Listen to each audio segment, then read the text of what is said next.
D'un gros RAV4, le Highlander n'en a pas seulement l'allure. Il en reprend également le 4 cylindres 2,5 litres. Les deux moteurs électriques du nouveau venu, un sur l'essieu avant et l'autre sur l'essieu arrière, diffèrent en revanche de ceux de son petit frère. Le premier affiche 134 kW et le second 40 kW, soit l'équivalent d'environ 182,54 chevaux. La puissance maximale disponible passe donc à 248 chevaux contre 222 chevaux pour le RAV4 AWD.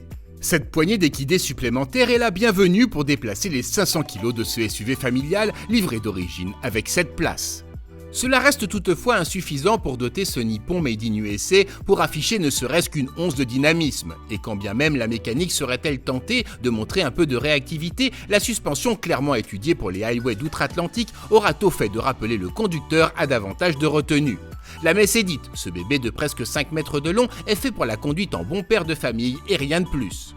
D'ailleurs, dans ces circonstances, il récompensera son conducteur avec une très raisonnable consommation moyenne d'environ 7 litres au 100 km.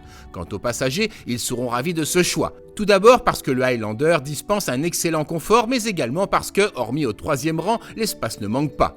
En contrepartie, le Highlander réserve un espace pour les bagages inhabituellement généreux pour un SUV 7 places puisque, dans cette configuration, et en limitant le chargement à la hauteur des dossiers de siège, ce sont 458 litres qui leur sont réservés. Sur notre marché, le Highlander est difficile à positionner. Si, sur ses terres natales, l'un de ses principaux rivaux est le Ford Explorer, de ce côté-ci de l'Atlantique, ce dernier est bien plus cher puisque uniquement commercialisé en hybride rechargeable.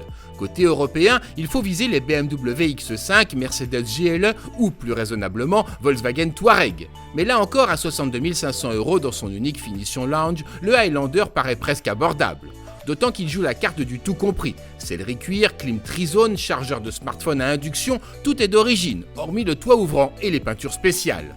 Malheureusement, de ses origines américaines, le Highlander a également hérité le peu d'attention portée à la qualité de fabrication. Les plastiques utilisés et leurs assemblages semblent déjà indignes à nos yeux d'Européens d'une voiture vendue la moitié du prix de ce Toyota. De plus, l'absence d'un combiné d'instrumentation entièrement digital et les graphismes du système de navigation semblent également totalement anachroniques.